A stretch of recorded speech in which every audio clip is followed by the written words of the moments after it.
Good morning student, BEd प्रथम वर्ष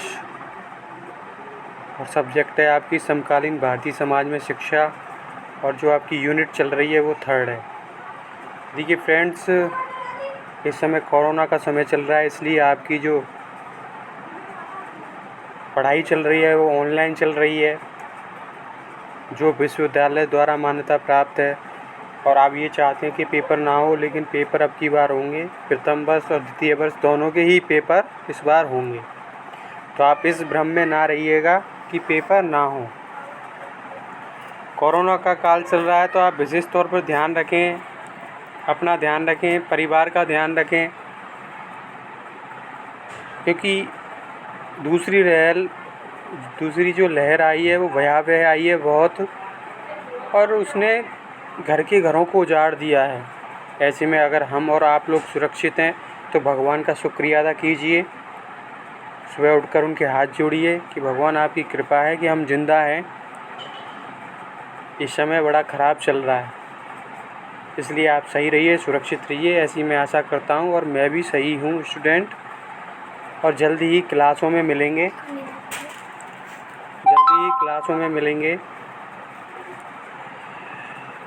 student, मैंने आपको मौलिक अधिकारों का अर्थ प्रस्तावना बता दी थी, अर्थ बता दिया था मौलिक अधिकारों का, और भारतीय संविधान के जो मौलिक अधिकार हैं वो भी मैंने आपको अब तक बता दिए थे। आगे हमारा है कर्तव्य का अर्थ और कर्तव्य के प्रकार।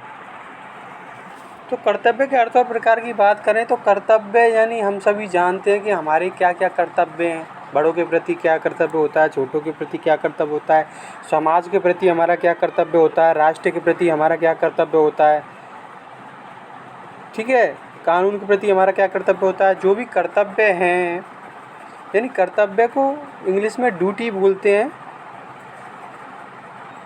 ड्यूटी यानी कर्तव्य, जो ड्यू धातु से बना है और जिसका अर्थ होता है उचित भाव या उचित कार्य, जो भी है, तो वो कर्तव्य के अंदर आता है। तो भारतीय संविधान में 11 कर्तव्य मिले हुए हैं। मैं उनकी बाद में बात करूंगा आपसे। पहले मैं कर्तव्य का अर्थ बताऊंगा आपको, और कर्तव्य के प्रकार में आपको बताऊंगा कि कर्तव्य के प्रकार में प्राकृतिक, नैतिक, कानूनी, सामाजिक, राष्ट्रीय, अंतर्राष्ट्रीय, ये अर्थ हैं, ये प्रकार हैं कर्तव्य के। और मैंने बखूबी तैयार किए ये किताबों से नोट्स बनाए हैं आपके। तो आप अगर इन जो मैं पढ़ा रहा हूँ ऑनलाइन माध्यम से, अगर इसको आप अपनी कॉपी में भी उतार लेंगे ना, तो लास्ट टाइम जब एग्ज़ाम्स होंगे तो आपको फ़ायदा मिलेगा। और जो भी मैं टॉपिक पढ़ा रहा हूँ ना, जैसे मूल अधिकार हुए, ये आपके कंपटीशन एग्ज़ाम के लिए भी बहुत ही ज़रूरी है, क्योंकि हर कंपटीशन एग्ज़ाम में मूल अधिकार भी आते हैं, मूल कर्तव्य भी आते हैं, और आपके नीति निर्देशक तत्व भी आते हैं। ये अभी आएंगे इसके बाद। तो स्टूडेंट, हमारा अगला टॉपिक है जो मूल कर्तव्य है। मूल कर्तव्य की परिभाषा है, अर्थ है, उसके बारे में पढ़ाऊँगा। तो कर्तव्य का अर्थ और परिभाषा हम कैसे लें? तो कर्तव्य अंग्रेजी भाषा के शब्द ड्यूटी का हिंदी अनुवाद है, ठीक है। कर्तव्य, ड्यूटी तो इंग्लिश में बोलते हैं, और इसका हिंदी अनुवाद क्या है? कर्तव्य। तथा ड्यूटी शब्द की उत्पत्ति ड्यू से हुई है, ठीक है, जिसका अर्थ उचित होता है, ठीक है। जो भी कर्तव्य हमारा उचित, हम यही तो बोलेंगे कर्तव्य क्या है? उचित है, उचित बात। कर्तव्य में क्या आती है? उचित बात ही आती है, उचित रहन सहन ही आता है, उचित आचार व्यवहार आता है हमारा, तो वो ये कर्तव्य होता है, तो उचित होता है। किंतु कर्तव्य से तात्पर्य ऐसे कार्य से है जिसे कोई व्यक्ति स्वाभाविक, नैतिक तथा कानून की दृष्टि से करने के लिए बाध्य होता है। देखिए, ये लाइन बड़ी मुख्य है कि कर्तव्य से तात्पर्य ऐसे कार्य से है जिसे कोई व्यक्ति स्वाभाविक यानी स्वभाव से, या नैतिक रूप से स्वभाव से, अपने स्वभाव से भी बाध्य होता है कोई भी और नैतिक रूप से जैसे माता पिता के पैर छूने चाहिए, बड़ों का आदर करना चाहिए। तो अगर हम ये ना करेंगे तो दूसरे लोग हमारी निंदा करेंगे। तो एक तरह से ये पिता के लिए बच्चों से कहना, जब वो बच्चे नहीं करते हैं तो पिता चिल्लाते हैं, उन पे डांट लगाते हैं, तो एक बाध्य भी हो गया।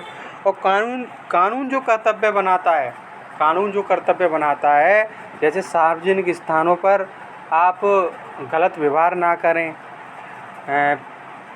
हमारे जो भी स्वतंत्रता सेनानी हैं उनकी बातों का ध्यान रखें, संविधान का पालन करें, तो ये एक कानूनी कर्तव्य भी हो गए। तो कानून की दृष्टि से करने के लिए बाध्य होता है। मतलब मनुष्य एक तरह से, वैसे तो कानून में इसका वो नहीं है कि साहब ये बाध्यकारी हैं, इसको लेके आप न्यायालय में चले जाएंगे, न्यायालय में तो नहीं जा सकते, लेकिन कानून की दृष्टि से भी इसको बाध्य माना गया है। क्योंकि अगर आप संविधान का पालन नहीं करेंगे तो बताओ आप कानून की दृष्टि में आ जाएंगे, अगर पालन नहीं करेंगे तो सीधी सी बात है। ये लाइन यही कहती है, कर्तव्य से तात्पर्य ऐसे कार्य से है जैसे कोई व्यक्ति स्वाभाविक, नैतिक तथा कानून की दृष्टि से करने के लिए बाध्य होता है। ठीक है, कर्तव्य का अर्थ है। आगे हम इसकी परिभाषा की बात करेंगे तो एनसाइक्लोपीडिया के अनुसार इसकी एक परिभाषा है, कोई कार्य जिसका करना नैतिक दृष्टि से आवश्यक समझा जाता है। नैतिक दृष्टि से हमें किसी के पैर छूने चाहिए भैया, बड़ों का आदर करना चाहिए भैया, सत्य बोलना चाहिए हमेशा, तो कर्तव्य है। चाहे ऐसे कार्य को आप व्यक्तिगत दृष्टि से पसंद करते हो अथवा ना पसंद करते हो, ठीक है। कोई व्यक्ति अगर पसंद नहीं करता है किसी के पैर छूने, नमस्ते करना, बड़े लोग आए घर में, ताऊ जी आए, बाबा साहब आए और हमने नमस्ते नहीं करी तो हमारे पिताजी बड़े नाराज़ होंगे। लेकिन अगर किसी को पसंद है, किसी को नापसंद है ये, तो ये हमारे है तो कर्तव्य में ही आएगा ना, एक नैतिक कर्तव्य में ही आएगी नहीं ये बात। तो ये एनसाइक्लोपीडिया के अनुसार है। ठीक है फ्रेंड्स, आपकी समझ में आया होगा। बॉयज़ एंड गर्ल्स, मैं आशा करता हूँ आपकी समझ में आया होगा। और अब तक जो मैंने आपको मूल अधिकार का अर्थ और वही समझाया वो भी आपकी समझ में आया होगा, मैं ऐसी आशा करता हूँ। क्योंकि मैं थोड़ी सी 2-3 किताबों से मेहनत कर रहा हूँ, तब जाके ये आपके नोट्स तैयार हो गए। तो आप इन नोट्सों को तैयार कीजिए। ठीक है, कोई कार्य जिसका करना नैतिक दृष्टि से आवश्यक समझा जाता है, कर्तव्य है। चाहे ऐसे कार्य को आप व्यक्तिगत दृष्टि से पसंद करते हो अथवा नापसंद करते हो, ये बात आ गई। ठीक है साहब। अब दूसरी बात है आपकी, दूसरे महोदय आए बेन तथा पीटर्स के अनुसार, इन महोदय ने क्या कहा है कि आचरण के भी नियम जो हमारे लिए बंधनकारी होते हैं।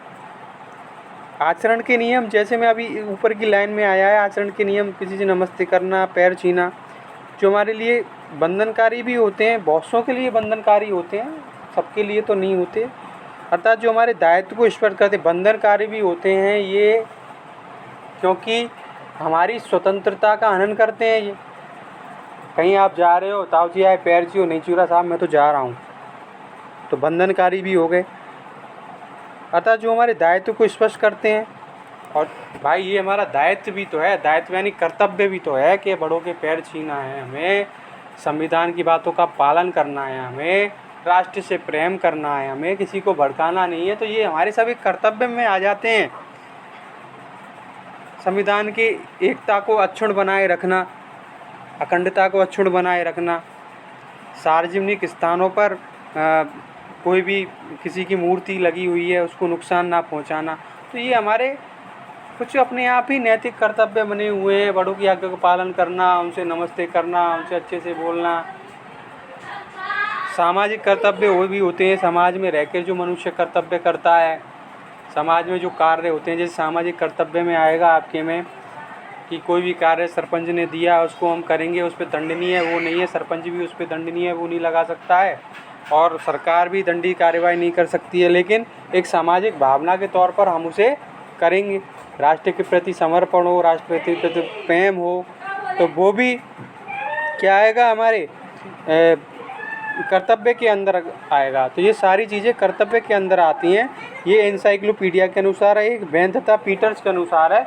2 परिभाषाएं मैंने आपको दी हैं, सरल परिभाषाएं दी हैं, ये आपको याद हो जानी चाहिए। ठीक है, आगे हम बात करें, अगर एक लाइन में इसकी परिभाषा दें स्टूडेंट, तो अतः कहा जा सकता है कि जिन कार्यों के संबंध में समाज एवं राज्य समान रूप से व्यक्ति से यह आशा करते हैं, समाज एवं राज्य, ठीक है। अतः कहा जा सकता है कि जिन कार्यों के संबंध में समाज एवं राज्य, समाज जिसमें हम रहते हैं और राज्य पूरा राज्य ही, यानी कितने समाज इसमें आते हैं, ठीक है, सामान्य रूप से व्यक्ति से यह आशा करते हैं कि उसे वे कार्य करने चाहिए, उन्हीं को व्यक्ति के कर्तव्य की संज्ञा दी जा सकती है। जो समाज मान्य करे, जो राज्य मान्य करे, व्यक्ति को वो कार्य करने चाहिए, उनको ही कर्तव्य की संज्ञा की दृष्टि में रखा जा सकता है। भाई नैतिक कर्तव्य आता है आपका लोगों की आज्ञा का पालन करना, लोगों के बड़ों का आदर करना, सदा सत्य बोलना। राज्य के अंदर आता है कि संविधान का पालन करना, सार्वजनिक स्थानों पर झूठ ना पहुँचाना, स्वतंत्रता सेनानियों की बातों का अनुसरण करना, पर्यावरण की सुरक्षा करना। तो ये क्या है, ये समाज और राज्य के अंतर्गत आते हैं, तो यही हमारे कर्तव्य हैं। इन्हीं को कर्तव्य की संज्ञा दी गई है। एक हम मोटे तौर पे बात करें जो मैं आपको बता रहा हूँ अभी तक, ठीक है बॉयज एंड गर्ल्स।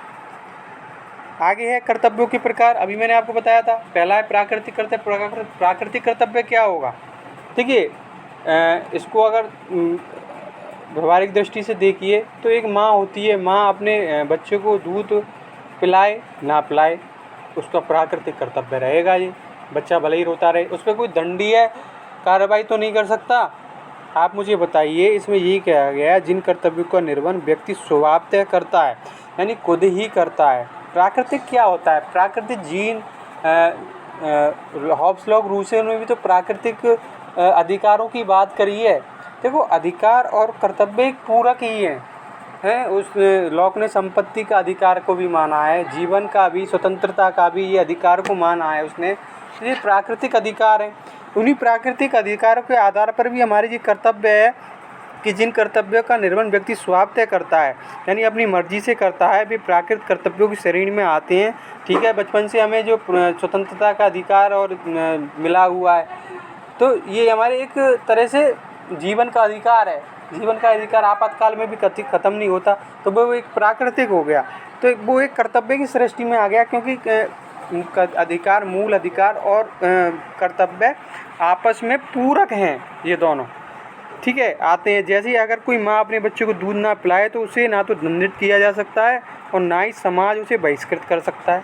ठीक बात है भाई, एक माँ अपने बच्चे को अगर दूध नहीं पिलाती है तो ना तो समाज उसे बहिष्कृत कर सकता है, ये बात आप भी जानते हैं।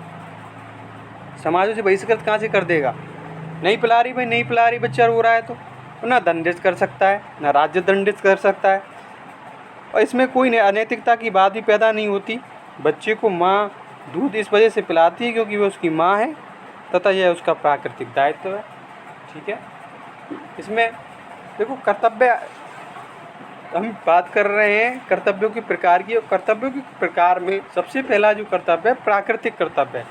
प्राकृतिक यानी प्रकृति से ही मिला हुआ कर्तव्य है, जिसमें कोई काट छांट नहीं कर सकता, जिसमें कोई अपनी दादागिरी नहीं चला सकता, चाहे कोई अदर मनुष्य हो, चाहे कोई राज्य हो, चाहे कोई समाज हो, चाहे सरकार हो, वो हमारे प्राकृतिक कर्तव्य हों। जीवन का अधिकार जो होता है वो हमारा एक तरह से प्राकृतिक अधिकार हो गया, प्राकृतिक कर्तव्य हो गया, हमारी ड्यूटी हो गई।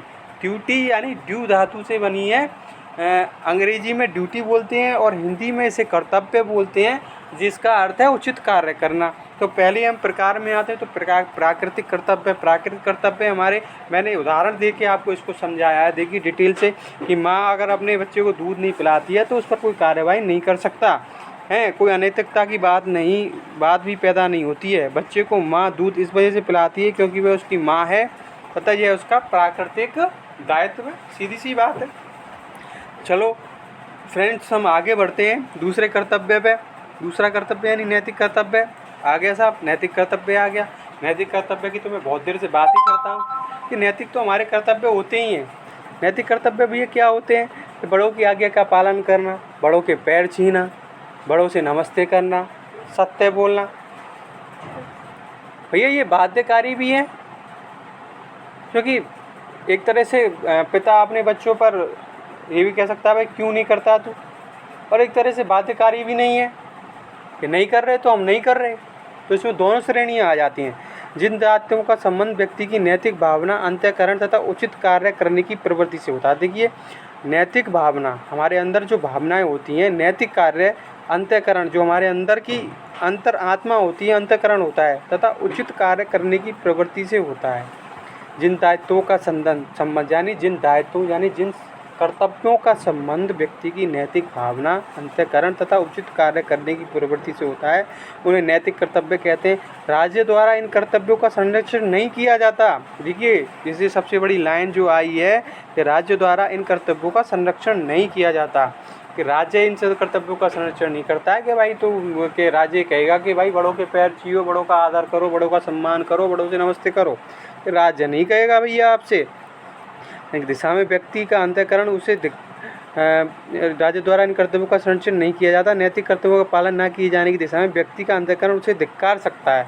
देखिए, अगर हम स्वतः ही ना करें, किसी से राम राम श्याम श्याम ना करें, नमस्ते ना करें, हम किसी की आज्ञा का पालन ना करें, बड़ों का सम्मान ना दें, तो देखिए हमारे अंदर से ही ये चीज़ आएगी कि यार देख, हमने उसका सम्मान नहीं किया, वो हमारे घर आया था और हमने उससे बात भी नहीं की, तो यार ये हमारा अंतःकरण भी धिक्कार सकता है, तथा समाज उसकी निंदा कर सकता है। ठीक है, जब कोई आएगा, घर में सभी सदस्य हैं, कोई आएगा और हम बोलेंगे नहीं, सब बोलेंगे, तो हमारी माँ कहेंगी कि तू क्यों नहीं बोला भाई इससे, तेरा क्या कर दिया इसने, जो घर पे आए हुए मेहमान से तूने बात नहीं की। मैं एक उदाहरण दे के बता रहा हूँ। तो समाज उसकी निंदा कर सकता है। ठीक है, आप भी जानते हैं समाज उसकी निंदा कर सकता है, लेकिन राज्य उन्हें इन कर्तव्यों के पालन हेतु मजबूर नहीं कर सकता। ये बात तो मैं आपको बताने जा रहा हूँ। राज्य का हस्तक्षेप ही नहीं है नैतिक कर्तव्यों में, राज्य क्यों करेगा इस बात को। तो नैतिक कर्तव्यों के प्रमुख उदाहरण बड़ों की आज्ञा मानना, सच बोलना तथा बुजुर्गों का आदर करना। इसमें थोड़ा टाइपिंग मिस्टेक हो गया है फ्रेंड्स, बुजुर्गों का नहीं, बुजुर्गों का आदर करना इत्यादि है, बुजुर्गों का आदर करना। ठीक है, तो ये नैतिक कर्तव्य हैं आपके, कि सम्मान करना, मान करना, बड़ों का आदर करना, इसमें राज्य का कोई हस्तक्षेप नहीं है। आगे हम बात करें कानूनी कर्तव्य। अब कानूनी कर्तव्य आता है तो कानून की बात आती है। देखिए, विधि की बात आती है, कानून की बात आती है। जब कानून की बात आती है तो बात दंडनीय भी हो जाती है, कि अगर हम कानून की बात नहीं मानेंगे तो कानून हमें दंड देगा। ठीक है, ये बात साफ आ रही है आपकी। कानूनी कर्तव्य वे कर्तव्य हैं जिनका पालन व्यक्ति राज्य के कानून द्वारा बाध्य होकर करता है। ठीक है, राज्य के कानून द्वारा बाध्य होकर करता है। लोगों द्वारा इस प्रकार के कर्तव्यों को पालन ना किए जाने पर राज्य उसे दंडित कर सकता है, उसे दंड दे सकता है। अगर उसका पालन ना करें, कोई भी चीज़ बनाई, संविधान का पालन करो, संविधान में जो आदर्श हैं उनका पालन करो, कहता है ना संविधान हमारा। अगर हम उसका दुरुपयोग करते हैं, सार्वजनिक स्थलों पर जाकर हम थूकते हैं, सार्वजनिक स्थलों को हम गंदा करते हैं, तो वो भाई कानूनी दृष्टि से ही आएगा। सार्वजनिक स्थलों पर कोई मूर्ति लग रही है, उसको हम तोड़ते हैं, तो भाई कानून की दृष्टि में ही आएगा वो, और वो दंडनीय माना जाएगा। तो कानूनी कर्तव्य में राज्य भक्ति, करों का भुगतान, देखिए इसमें भी उदाहरण दे दिया है, राज्य भक्ति, करों का भुगतान करना तथा कानून का पालन करना इत्यादि आते हैं। ठीक है, राज्य भक्ति, करों का भुगतान करना, राज्य सरकार का भी ये कार्य है कि करों का भुगतान करना। हमारा भी कहीं पे जब हमारी गाड़ी जाती है तो चुंगी लगती है गाड़ी पर, टैक्स लगता है गाड़ी पर, तो वो टैक्स हमें देना कर पड़ता है। अगर हम उस टैक्स को ना दें तो हमारी गाड़ी जब्त कर ली जाती है। तो वो भी हमारा एक कर्तव्य है। अगर उस कर्तव्य को पालन नहीं करेंगे तो कानून उस पर कार्रवाई करेगा। तो कानूनों का पालन करना, और जो भी कानून है हमारे उनका पालन करना, ये सब कानूनी कर्तव्य के अंतर्गत आते हैं। इसको हम नहीं करेंगे तो हमें दंडित किया जाएगा। आगे की बात आती है साहब, आगे आते हैं हमें सामाजिक कर्तव्य। सामाजिक कर्तव्य क्या है भाई?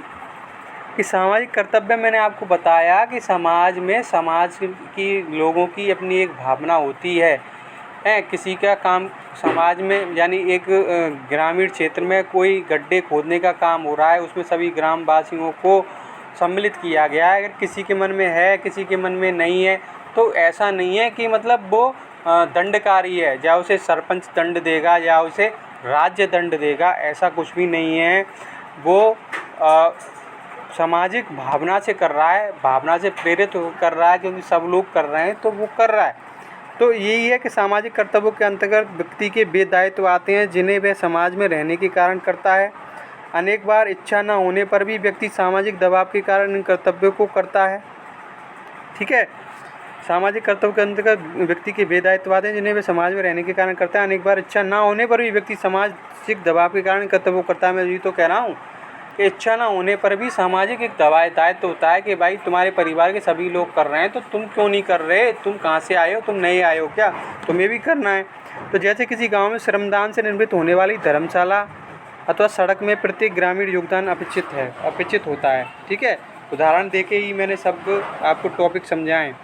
धर्मशाला अथवा सड़क में प्रत्येक निर्माण का योगदान अपेक्षित होता है। हालांकि किसी ग्रामीण के द्वारा उक्त दायित्व के निर्वहन न किए जाने पर समाज उसे प्रत्यक्ष रूप से दंडित नहीं कर सकता। ठीक है, अब आ गई ना बात कि किसी ग्रामीण के द्वारा उक्त दायित्व के निर्वहन न किए जाने पर अगर वो अपने दायित्व का निर्वहन नहीं करता है, मान लो नहीं करता है, किसी कारणवश भी हो जाता है, उसकी तबीयत खराब है, किसी कारणवश भी हो जाता है, ठीक है, अगर वो नहीं करता है तो ना ही राज्य की तरफ से उसे कोई सज़ा मिलेगी और ना कोई समाज की तरफ से कोई उसे सज़ा दे सकता है, क्योंकि वो तो एक सामाजिक कर्तव्य है, समाज के प्रेम से ओतप्रोत होकर वो करता है। लेकिन सामाजिक भावना एवं चेतना के समक्ष उसे झुकना पड़ता है। देखिए, सामाजिक भावना होती है, जिस समाज में हम रहते हैं, मनुष्य एक सामाजिक प्राणी है, समाज में रहता है, समाज में रह के अपने क्रियाकलाप करता है, समाज के लोगों से संबंध बनाता है, अच्छे संबंध बनाता है, तो वही चीज़ हमें आकर्षित करती है, कोई चीज़ हमें प्रेरित करती है, उसी के वशीभूत होकर हम समाज के साथ कार्य करते हैं। देखिए, जब कोई समाज में हमारे आस पड़ोस में कोई गुजर जाता है तो सभी लोग उसके घर में जाते हैं कि नहीं जाते हैं, सभी लोग जाते हैं। तो यही है कि भावना एवं चेतना के समझ उसे झुकना पड़ता है तथा अपने तत्कालिक स्वार्थ को एक किनारे रखकर योगदान करना ही पड़ता है। जैसे मान लो हमारी गली है, हमारी गली में कोई गुजर गया, तो ये थोड़ी नहीं है कि गली में एक जना चला गया, तो उस गली के जितने भी लोग हैं तो उन सबको जाना पड़ता है, अपने तात्कालिक स्वार्थ को एक किनारे रखकर। अगर मान लो हमारी उससे लड़ाई भी हो रही है तो उसे एक किनारे रखकर हम सबको जाना पड़ेगा। तो यही सामाजिक कर्तव्य है कि समाज के ओतप्रोत होकर समाज की भावना एवं चेतना के समक्ष हमें झुकना पड़ता है और वो अपना कर्तव्य निभाना पड़ता है। आगे आता है हमारा राष्ट्रीय कर्तव्य। देखिए, राष्ट्रीय कर्तव्य क्या है? राष्ट्र के प्रति प्रेम, भावनाएं, ये राष्ट्र के प्रति में हमारा जो राष्ट्र देश है, देश के प्रति, राष्ट्र यानी देश के प्रति जो कर्तव्य है, यह व्यक्ति के वे दायित्व हैं जिन्हें वह संपूर्ण राष्ट्र के कल्याण के लिए करता है। ठीक है, उदाहरण राष्ट्र प्रेम, राष्ट्र हितों की रक्षा, राष्ट्र से प्रेम, राष्ट्र के हितों की रक्षा, राष्ट्र को खतरों से बचाना। ठीक है, ये हमारे राष्ट्र कर्तव्य आते हैं, राष्ट्र को खतरों से बचाना। अगर कोई भी हमें संदिग्ध अपराधी दिखे तो हम उसकी पुलिस में रिपोर्ट कराएं, बगल में चोरी हुई है तो उसमें पुलिस की रिपोर्ट कराएं। तो ये क्या है कि राष्ट्रीय हित की रक्षा में के अंदर आएगा राष्ट्रीय खतरों से बचाना, राष्ट्र को खतरों से बचाना। कोई अगर आपके बगल में आतंकवादी संगठन रह रहा है और आप चुप होकर बैठे हुए हो, उसके बारे में नहीं बता रहे हो, तो आप राष्ट्र के द्रोही हो, राष्ट्रद्रोही हो। राष्ट्र के प्रति आपका कोई कर्तव्य नहीं है। कर्तव्य तो जब है कि आप उसकी स्थिति को बताएं कि भाई हमारे बगल में ऐसे ऐसे आतंकवादी कोई संगठन है जो हथियारों की सप्लाई कर रहा है, उसके बारे में बताएं। तो यही है राष्ट्र को खतरों से बचाना तथा राष्ट्र पर आए संकट के दौरान त्याग एवं बलिदान के नमूने प्रस्तुत करना। हम जब राष्ट्र पर कोई संकट आता है, कोई देश हमारे देश पर आक्रमण करता है, तो हमारे राष्ट्र के लिए, हमारे राष्ट्र के लिए त्याग, अगर हमें सेना पर बुलाया जाए, हमें बॉर्डर पर बुलाया जाए, तो हम बेहिचक जा सके और बलिदान हो सके अपने देश के लिए, जिस देश में हम पैदा हुए, उस राष्ट्र के लिए, जिस राष्ट्र में हम रहते हैं। तो यही हमारा राष्ट्रीय प्रेम है। इसमें बताया गया है कि राष्ट्र प्रेम, राष्ट्र हितों की रक्षा, राष्ट्र को खतरों से बचाना तथा राष्ट्र पर आए संकट के दौरान त्याग एवं बलिदान के नमूने प्रस्तुत करना ही राष्ट्रीय कर्तव्य है। ठीक है फ्रेंड्स, आगे अंतर्राष्ट्रीय कर्तव्य। अंतर्राष्ट्रीय कर्तव्य में तो अंतर्राष्ट्रीय पूरा ही विश्व ही आ जाएगा। देखिए, किसी देश पे अगर कोई महामारी होती हुई है, आप देख रहे हो, आप एट प्रेजेंट का ही उदाहरण ले लो कि इस टाइम कोरोना संकट चल रहा है भारत पर, तो सारी दवाइयाँ जो आ रही हैं वो विदेशों से आ रही हैं। अब स्पुतनिक आ रही है, वो विदेशों से आ रही है, और कोविशील्ड और ये कोवैक्सीन भी भारत से बाहर से आई हैं। भारत की आर्थिक स्थिति खराब हो जाए या किसी देश की आर्थिक स्थिति खराब हो जाए तो दूसरे देश से माल आता है आर्थिक स्थिति को सही करने के लिए। पैसों की कमी आ जाए, संयुक्त राष्ट्र संघ इसके लिए खड़ा होता है, विश्व बैंक इसके लिए खड़ी होती है। तो ये क्या होते हैं, ये अंतर्राष्ट्रीय कर्तव्य होते हैं। एक देश का दूसरे देश के प्रति जो कर्तव्य होता है वो क्या होता है, अंतर्राष्ट्रीय कर्तव्य होता है। तो मानव होने के नाते विश्व कल्याण हेतु सिद्धांतों को निभाता है और अंतर्राष्ट्रीय कर्तव्य की श्रेणी में आते हैं। ये मानव के नाते होने के नाते विश्व कल्याण हेतु सिद्धांतों को निभाता है और अंतर्राष्ट्रीय कर्तव्य की श्रेणी में आते हैं। किसी देश पर आई प्राकृतिक आपदा के दौरान अन्य देशों के लोग आपदा ग्रस्त देश के निवासियों हेतु खाद्य पदार्थ, दवाइयाँ तथा नगद आर्थिक सहायता इत्यादि भेजते हैं। देखो, मैंने अभी आपको बताया कि एक देश दूसरे देश की कैसे रक्षा करता है, कि भारत ने सभी कोरोना संकट आया तो भारत ने कितने देशों से सुरक्षा मांगी है, वेंटिलेटर मांगे हैं, ऑक्सीजन मांगी है। और देखो, सभी देशों ने, चाहे अमेरिका हो चाहे ब्रिटेन हो, सभी ने भारत के लिए कुछ ना कुछ दिया है। और भारत के साथ महत्वपूर्ण समझौते भी होते हैं। वो सब अंतर्राष्ट्रीय कर्तव्य के रूप में आते हैं। जब एक देश पे विपदा पड़े तो दूसरे देश उसकी सहायता में आएँ, यही अंतर्राष्ट्रीय कर्तव्य होता है एक देश का दूसरे देश के प्रति। तो इसमें यही बताया गया है कि आपदा के दौरान अन्य देशों के लोग आपदाग्रस्त देश के निवासियों को खाद्य पदार्थ, दवाइयाँ तथा नकद आर्थिक सहायता इत्यादि भेजते हैं। इनकी यह कार्य अंतर्राष्ट्रीय कर्तव्य की श्रेणी में आते हैं। इन कर्तव्यों का निर्वहन ना किए जाने पर ना तो व्यक्ति की कोई सज़ा मिलती है और ना कोई तिरस्कार, लेकिन फिर भी लोग, संस्थाएं तथा राष्ट्रीय इन्हें अपना परम दायित्व मानते हैं। कि भाई एक देश अगर दूसरे देश के काम ना आए तो ये थोड़ी नहीं है कि उसे सज़ा मिल जाएगी या उसको दंडित किया जाएगा। ये तो भैया स्वेच्छा से है, ये तो मानवता है हमारी, और हमारी भी दूसरे के प्रति मानवता है, और आपकी भी और हमारी भी होनी चाहिए। सड़क पर हम जा रहे हैं, कोई इंसान गिर गया तो हमारी भी एक मानवता है कि हम उसे हॉस्पिटल पहुंचाएं। हम तो एक छोटे से हैं, ये अंतर्राष्ट्रीय स्तर पर है। भारत में कितना कोरोना की स्थिति खराब चल रही है, वेंटिलेटर भी विदेशों से आ रहे हैं, ऑक्सीजन भी विदेशों से आ रही है। तो ये अंतर्राष्ट्रीय कर्तव्य हैं। तो फ्रेंड्स, मैंने आपको क्या बताया, मैंने कर्तव्य का अर्थ बताया, ठीक है। आपको कर्तव्य का मैंने अर्थ बताया, कर्तव्य के अर्थ के मैंने साथ साथ आपको उसके प्रकार बताए कि कौन कौन से प्रकार हैं हमारे, ठीक है। आगे मैं अगर बात करूं तो भारतीय संविधान के मूल कर्तव्य जो आते हैं उनके बारे में बात कही गई है कि मूल कर्तव्य कौन कौन से हैं। तो आगे हम बढ़ें। देखिए, भारतीय संविधान के मूल कर्तव्य के बारे में बात करें तो अधिकार और कर्तव्य का अनन्य संबंध है, ठीक है। अधिकार एवं कर्तव्य एक दूसरे के पूरक है। मैं आपको बता चुका हूँ, एक व्यक्ति के कर्तव्य दूसरे का अधिकार बन जाते हैं। अतः कर्तव्यों की अनुपस्थिति में अधिकारों की कल्पना करना संभव नहीं है। अगर हम किसी चीज़ को कर्तव्य ही मान के नहीं चलेंगे तो वो अधिकार कैसे बनेगा भैया? कर्तव्य से ही अधिकार बनेगा।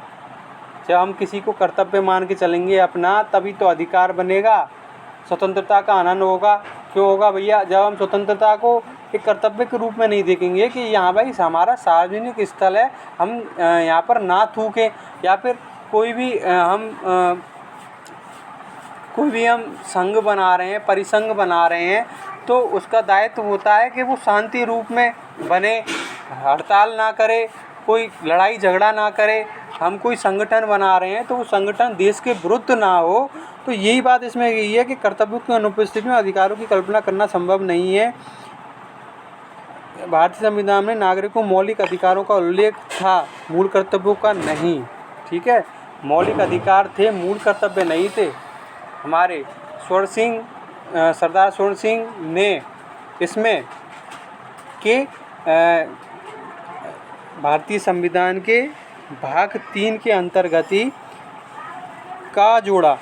कर्तव्यों को संभव नहीं है। भारतीय संविधान के नागरिकों के मौलिक अधिकारों का ही उल्लेख था, मूल कर्तव्यों का नहीं। बाद में अनुभव किया कि संविधान में नागरिकों के मूल कर्तव्य का भी उल्लेख किया जाना चाहिए। अतः संविधान के चतुर्थ भाग के बाद चतुर्थ क जोड़ा गया। चतुर्थ ठीक है। चतुर्थ भाग के बाद भाग क जोड़ा गया, जिसमें, ठीक है, चतुर्थ भाग के बाद भाग क जोड़ा गया। इसमें आप आ रहे हो कि मूल कर्तव्य के अंतर्गत चतुर्थ भाग के बाद हमारे मूल अधिकार, ठीक है, मूल अधिकारों की बात की गई थी हमारी। तो मूल अधिकार, पहले हमने मूल अधिकार बताए थे जो भाग 3 में थे, ठीक है। मूल अधिकार किस में थे? भाग 3 में थे, जो 12 से 35 थे। फिर मूल कर्तव्यों की बात आती है। मूल कर्तव्य संविधान के चतुर्थ भाग के भाग क में इसे जोड़ा गया है, और भाग क में इसे जोड़ा गया है, ठीक है, मूल कर्तव्य को। संविधान के चतुर्थ भाग के बाद चतुर्थ क जोड़ा गया। संविधान के चतुर्थ भाग के बाद चतुर्थ क जोड़ा गया, जिसमें 10 मूल कर्तव्यों की व्यवस्था की गई। लेकिन अब भारतीय संविधान में 11 मूल कर्तव्य हैं, जिनका उल्लेख निम्न प्रकार है। देखिए, शुरुआत में 10 मूल कर्तव्य थे, अब 11 हैं। 86 में संविधान संशोधन 2002 द्वारा शिक्षा के अधिकार को लागू किया गया और 11वां मूल कर्तव्य जोड़ा गया। अब भारतीय संविधान के मूल कर्तव्यों की बात करें तो 11 कौन कौन से मैं बताऊंगा। अधिकार और कर्तव्यों का दोनों पूरक हैं और एक अंतर्निहित संबंध है, ये इस लाइन में मैंने आपको बताया है। अब मूल कर्तव्य कौन कौन से हैं ये भी आपको याद होनी चाहिए। देखिए, कभी कभी जब पेपर होता है ना, मैंने एग्ज़ाम्स दिए हैं 1st ग्रेड 2nd ग्रेड के, तो इसमें डायरेक्ट मूल कर्तव्य पूछ लेते हैं। एक मूल कर्तव्य दे देंगे तो इसमें ही कौन सा मूल कर्तव्य है, दूसरा, तीसरा, चौथा, यहाँ तक भी दे देते हैं। तो ये मूल कर्तव्य आपको, जो 11 मूल कर्तव्य है ना, ये आपको याद होने चाहिए, अपने स्टेप्स पर याद होने चाहिए। तो पहला है संविधान का पालन करें तथा उसके आदर्शों, संस्थाओं, राष्ट्रीय ध्वज तथा राष्ट्रीय गान का आदर करें। देखिए, सीधी सी बात है, ये हमारे उसमें आता है, ये हमारे कानूनी कर्तव्य में आता है। देखिए, ये सारा संविधान का पालन करें, ठीक है, तथा उसके आदर्शों का भी पालन करें, संस्थाओं का पालन करें, राष्ट्रीय ध्वज तथा राष्ट्रीय गान का आदर करें। देखिए, राष्ट्रीय ध्वज का आदर नहीं करेंगे, राष्ट्रीय ध्वज को हम नीचे की तरफ कर देंगे तो संविधान का अनादर होगा और हमें कानूनी दंड मिल सकता है उससे। तो राष्ट्रीय गान का भी आदर करें, हम राष्ट्रीय गान का आदर करें, साहब हम खड़े हो जाते हैं जैसे ही राष्ट्रीय गान होता है, स्टैंड अप हो जाते हैं जैसे ही राष्ट्रीय गान होता है। तो ये हमारे मूल कर्तव्य ही तो हैं, इन पे कोई कानूनी वैसा जोर नहीं है, लेकिन कर्तव्य तो बनाए गए हैं ये हमारे लिए। लेकिन अगर हम इसका पालन नहीं करेंगे तो कानूनी कार्यवाही भी हो जाएगी इस पर, ठीक है। स्वतंत्रता, दूसरा है स्वतंत्रता के लिए हमारे राष्ट्रीय आंदोलन को प्रेरित करने वाले उच्च आदर्शों को हृदय में संजोए रखें, उनका पालन करें। देखो, राष्ट्रीय आंदोलन जो हमारा हुआ था, देश स्वतंत्र हुआ था, राष्ट्रीय आंदोलन हुआ था, हमारे देश के जो भी स्वतंत्रता सेनानी थे, उन्होंने देश के लिए बलिदान किया था, तो उससे प्रेरित हमें होना चाहिए और अपने उनके उच्च आदर्शों को, हमारे जो नेता हुए जिन्होंने संविधान बनाया था, भीमराव अम्बेडकर हो, महात्मा गांधी हो, जवाहरलाल नेहरू हो, इन्होंने जो संविधान बनाया था, जवाहरलाल नेहरू ने संविधान के उद्देश्य का रखे कि भीमराव अम्बेडकर इसके प्रारूप समिति के सदस्य थे। तो क्या थे? उच्च आदर्शों को हृदय में संजोए रखना, उनका पालन करना। कि हमारे संविधान में हमारे जो स्वतंत्रता आंदोलन हुआ था, स्वतंत्रता सेनानियों ने बलिदान किया था, तो हम उनका सम्मान करें, उनकी बातों का पालन करें, हम उनका सम्मान करें, ये इसमें बताया गया है। दूसरे में आगे हम तीसरा आएगा, भारत की प्रभुता, एकता व अखंडता को अक्षुण्ण रखें। सीधी सी बात है, एकता, प्रभुता की और अखंडता को, मतलब भारत को एक ही रूप में प्रोए रखें, ठीक है। कोई भी देश अगर हमारे देश पर आक्रमण करे तो हम उसका जवाब दे सकें, हमारे भारतवासियों के अंदर समर्पण का भाव हो, त्याग का भाव हो, बलिदान का भाव हो। जब हमारे देश पर संकट आए तो हम उसका सामना कर सकें। तो जी इसमें बताया गया भारत की प्रभुता यानी संप्रभुता, प्रभुता, एकता व अखंडता को अक्षुण्ण हम बनाए रखें। ये किसके हाथ में होता है? ये नागरिकों के हाथ में होता है। चौथा है, देश की रक्षा करें और आह्वान किए जाने पर राष्ट्र की सेवा करें। देखिए, देश की रक्षा करें, देश का हमारा पहला कर्तव्य है कि हम अगर देश में रह रहे हैं तो देश की रक्षा करें। देश की रक्षा करने का मैंने उदाहरण बताया था कि अगर कोई भी आपके बगल में आतंकवादी घटनाएं हो रही हैं तो तुरंत पुलिस को सूचित करें। ये एक देश की रक्षा होती है। और अगर देश हमें बुलाए, अगर बाहरी देश का आक्रमण हो जाए, अगर देश हमें बुलाए त्याग और बलिदान के लिए, तो हम राष्ट्र प्रेम की सेवा कर सकें, तो त्याग बलिदान हम दे सकें। इस चौथे में बताया गया है कि देश की रक्षा करें और आह्वान किए जाने पर राष्ट्र की सेवा करें। पाँचवा है आपका, भारत के सभी लोगों में समरसता और समान भ्रातृत्व की भावना का निर्माण करें। देखिए, भारत के सभी लोगों में समरसता यानी समान रस, समान बातें, मतलब बात ऐसी हो जो किसी को बुरी ना लगें, समान रसता और समान भ्रातृत्व यानी भाईचारे की भावना का निर्माण करें, जो धर्म, भाषा, प्रदेश या वर्ग पर आधारित भेदभाव से परे हो। देखिए, हमारे देश में धर्म, भाषा, क्षेत्र ये सारी चीज़ बन गए हैं। इनसे परे होके हम राष्ट्र के बारे में सोचें, हम संविधान के बारे में सोचें, स्वतंत्रता सेनानियों के बलिदान के बारे में सोचें। ये इसमें बताया गया है कि हम धर्म, भाषा, प्रदेश तथा वर्ग से हटकर भेदभाव से परे ही ऐसी प्रथाओं को त्याग करें जो स्त्रियों के सम्मान के विरुद्ध हों। स्त्रियों का सम्मान भी हमें करना चाहिए, चाहे वो स्त्री किसी भी वर्ग की हो, किसी भी जाति की हो, दलित हो, कोई भी संप्रदाय की हो, हिंदू, मुस्लिम, सिख, ईसाई, जो भी है, हमें स्त्रियों का सम्मान करना चाहिए और भ्रातृत्व की, भाईचारे की भावना का पालन करना चाहिए। भाईचारे की भावना हमें रखनी चाहिए, ऐसी बात कही गई है। इसके अंदर कौन कितना रख रहा है ये आप सभी जानते हैं। ठीक है। छठा है, हमारी समन्वित संस्कृति की गौरवशाली परंपरा का महत्व समझें और उसका परीक्षण करें। जो हमारी संस्कृति है, जो भी हमारे संग्रहालय हैं, जो हमारे किले हैं, ये हमारी एक तरह से संस्कृति हमारा जो देखो, राजस्थान में घूमर नृत्य है, वो हमारी एक संस्कृति हो गई। गुजरात में गरबा नृत्य है, वो एक संस्कृति होगी। तो जिस संस्कृति हमें बनाती है हमारे समाज को। हमारा देश विविधताओं का देश है, हमारा देश बहुत बड़ा देश है, विविधताओं का देश है। यहाँ मेघालय में अलग संस्कृति हो जाती है, वहाँ के आपके डांस, शिल्प अलग हो जाती है, असम में अलग हो जाती है, हमारे राजस्थान में अलग हो जाती है, थोड़ी यूपी में अलग हो जाती है। तो हमें हमारी समन्वित संस्कृति की गौरवशाली परंपरा का महत्व समझें और उसका परीक्षण करें। हम उसको बनाए रखें, उसका परीक्षण करें, उसे आगे बढ़ाएं।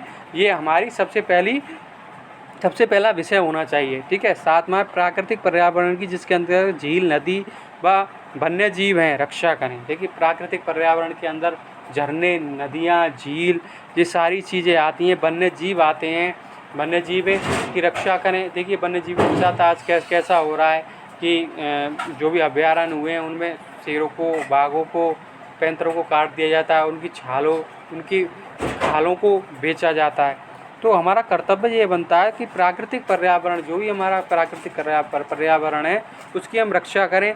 झील हो, नदी हो, वन्य जीव हो, उनकी रक्षा करें और उसका समर्थन करें तथा प्राणी मात्र के प्रति दया भाव रखें। हम अपने जीवों के प्रति दया का भाव रखेंगे, हम नदियों, झरनों को, हम पानी को बचाएंगे, पानी को उल्टा सीधा खर्च नहीं करेंगे। तो देखिए, आज हम प्रकृति के प्रति जागरूक होंगे, प्रकृति के प्रति प्रेम रखेंगे, तो प्रकृति हमें देगी, पर्यावरण हमें देगा। अब पर्यावरण को अगर हम दूषित रखेंगे, पर्यावरण के प्रति हम सजग नहीं रहेंगे, उसका नुकसान करेंगे, हम प्रदूषण फैलाएंगे, तो वो हमारे ऊपर भी उल्टा आएगा। जैसा कि हो रहा है। देखिए, प्राकृतिक जो आपदाएं आती हैं वो किस लिए आती हैं? वो इसीलिए आती हैं कि हम पर्यावरण का ध्यान नहीं रखते, पर्यावरण का दुरुपयोग करते हैं। इसी कारण प्राकृतिक आपदा आती हैं।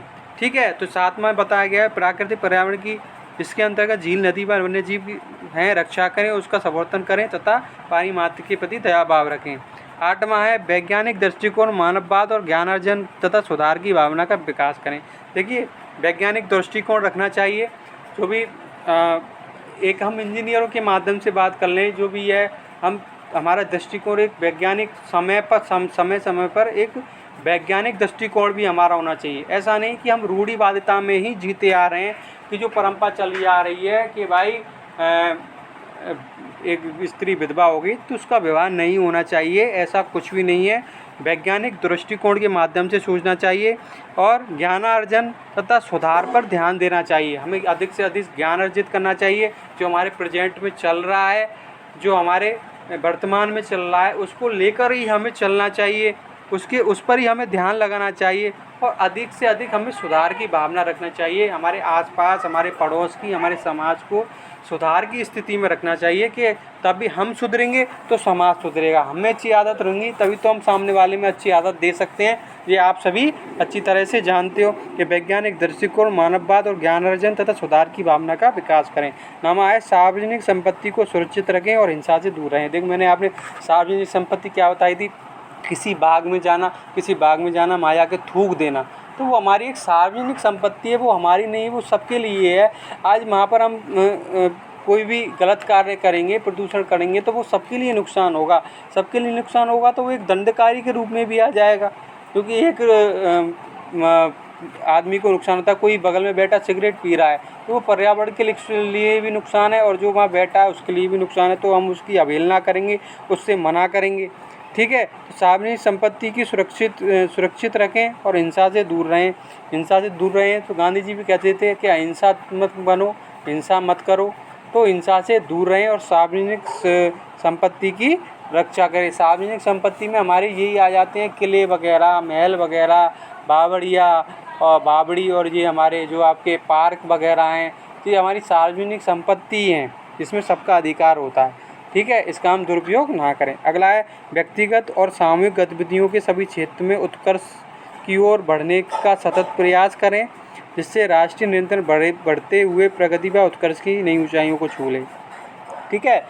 मतलब हम लगातार बढ़ने का प्रयास करें, हम नए ज्ञान अर्जन करें, हम अपने देश को बढ़ाएं, देश को आगे बढ़ाएं। इसके लिए हम नई खोजें करें अपने देश के लिए। आज भारत में कोरोना की दवाई भी बन रही है अलग से, तो वो क्यों है? भारत खोज कर रहा है, भारत के लोग खोज कर रहे हैं। अब वन नेशन की जो प्रणाली चल रही है उसमें क्या है, लोगों तैयार करने के लिए एक प्रतियोगिता चल रही है, तो उसमें हम भाग लें, हम भी एक अपना लोगो दें, तो उसमें भी बहुत बड़ा इनाम है। तो यही बताया गया व्यक्तिगत और सामूहिक गतिविधियों के सभी क्षेत्र में, व्यक्तिगत हो या सामूहिक गतिविधियों के सभी क्षेत्र में उत्कर्ष की ओर बढ़ने का सतत प्रयास करें, जिससे राष्ट्रीय निरंतर बढ़ती हुई प्रगति पर उत्कर्ष की नहीं ऊंचाई। हम बढ़ेंगे तो देखिए राष्ट्र बढ़ेगा। हम अगर जिम्मेदारी लेंगे अपने ऊपर तो हमारा राष्ट्र बढ़ेगा। हम अब सही रास्ते पर चलेंगे, राष्ट्र का निर्माण करेंगे, राष्ट्र से प्रेम करेंगे, लोगों से प्रेम करेंगे, आगे बढ़ेंगे, सार्वजनिक स्थानों को नुकसान नहीं पहुंचाएंगे, जितना भी हो लोगों को जागरूक करेंगे, पर्यावरण को जागरूक करेंगे, पर्यावरण के प्रति लोगों की जिम्मेदारियों को बताएंगे, तो निरंतर हमारा देश अग्रसर होगा, निरंतर हमारा देश बढ़ेगा, ठीक है। आगे 11वां पॉइंट है 6 से 14 वर्ष के बच्चों को शिक्षा के अवसर प्रदान करना। देखिए ये पहले नहीं था, मूल संविधान में नहीं था, ये आपका 86 में संविधान संशोधन 2002 द्वारा जोड़ा गया और ये मूल कर्तव्य बन गया कि 6 से 14 वर्ष के बच्चों को शिक्षा के अवसर प्रदान किए जाएंगे और 6 से 14 वर्ष के बच्चों को निःशुल्क शिक्षा दी जाएगी। जो 1 से लेकर 8 तक की जो शिक्षा होती है वो निःशुल्क शिक्षा होती है। तो फ्रेंड्स, बॉयज़ एंड गर्ल्स, मैंने आपको इसमें अर्थ बताया कर्तव्य का अर्थ क्या है, कर्तव्य का अर्थ बताया, मैंने परिभाषाएं भी दी एनसाइक्लोपीडिया के अनुसार, बेंट के अनुसार, और मैंने भारतीय संविधान के मूल कर्तव्यों के बारे में बताया। आशा करता हूं कि आपकी समझ में भी आया होगा और इन कर्तव्यों को आपको याद भी होने चाहिए। हर कंपटीशन एग्जाम में कोई भी कर्तव्य पूछ लिया जाता है। तो ठीक है दोस्तों, अपना ध्यान रखना, ख्याल रखना, घर पे रहना, परिवार के साथ रहना और माँ बाप के साथ रहना, उनसे अच्छी अच्छी बातें करना। Thank you. आगे की क्लास में हम मिलते हैं, तब तक के लिए आपके लिए